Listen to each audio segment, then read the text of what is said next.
Hey guys, Flash here with L86 Moab on 3v3 Face-Off Erosion. Uh, well, today I kind of just want to go over the kind of things we'll be seeing in Black Ops 2, and not exactly what's already been confirmed and such, but more so what we'd like to see based off of the previous Call of Duties. And I'd say a major thing, of course, would be the guns and the attachments and the layout of the maps. Those are all, probably the most important aspects of the game, and of course Ghost Weeks and other things like that. But basically what I want to talk about for right now are the weapons and attachments. Now, to me, weapons, I think that, Black Ops did do a pretty good job of keeping everything basically the same. All the guns were really balanced. If they were really good, they ended up having a lot of recoil. I mean, the FAMAS was incredibly overpowered at first, but Treyarch saw to it that they nerfed the FAMAS and the 74U and other guns that were incredibly overpowered.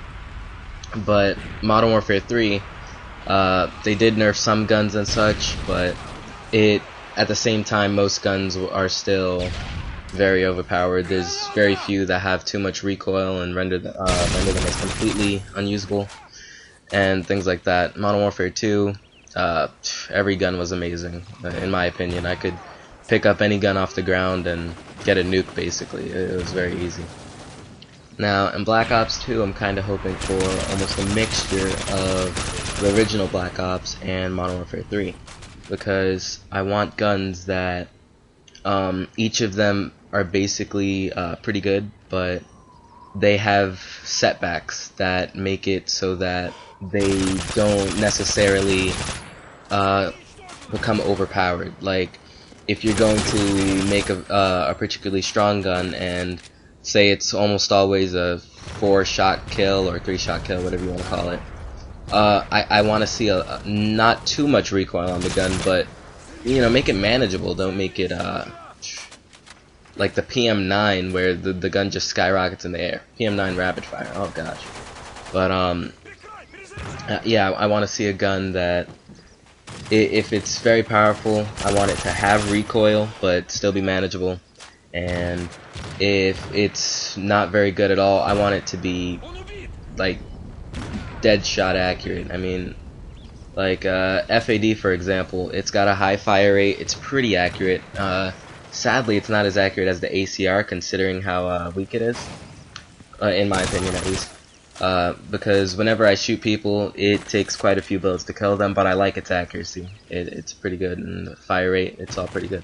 Now, if they include a gun like that in Black Ops 2, where it's weak, I want to see nearly perfect accuracy. I mean, still have some recoil on it, because it'll still become overpowered if it has absolutely none. For instance, the Scorpion from Black Ops, there was no recoil on that. It didn't matter if you had rapid fire.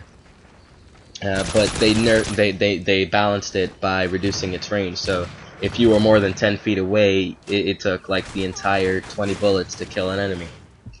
So yeah, aside from the recoil, another way to reduce the power, the ultimate power of a single gun, would be reducing its range and making it so that if you're a particular distance away from the enemy, it does take a lot more bullets to kill than usual. And that's basically what I want to see. I just want the guns to be very balanced. I want the guns to be specialized for certain purposes. Like, of course, submachine guns are going to be up close, and I almost died there, but he was stupid.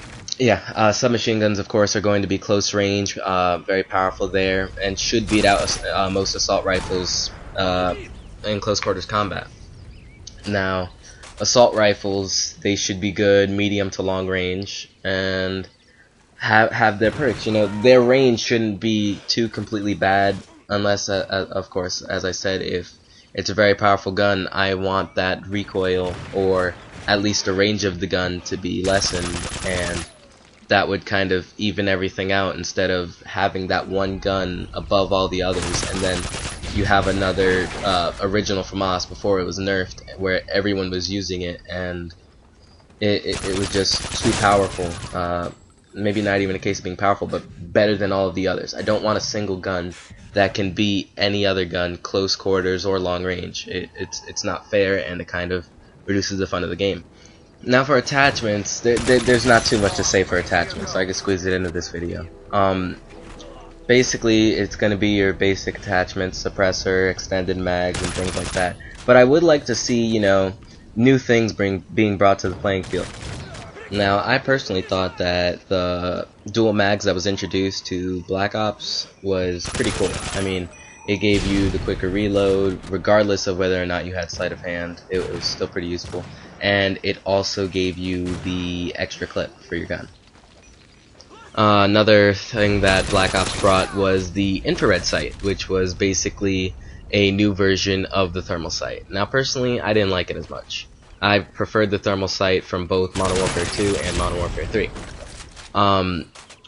But what I do notice is that there's a power button on the thermal sight in Modern Warfare 3, which would indicate that you could turn it on or off, right?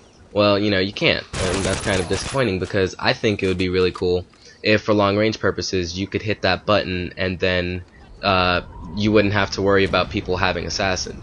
It could be overpowered, I'm not sure, but I'd just like to see how that would turn out. Also, the hybrid sight was introduced to Modern Warfare 3. It sounds cool because, you know, you have the long range of the ACOG and mid or close range of the holographic sight, but it has the same problem that the holographic sight faced, and that's that it's ugly. Whenever I ask people why they don't use it, it's not a case of it not being powerful or it not being useful.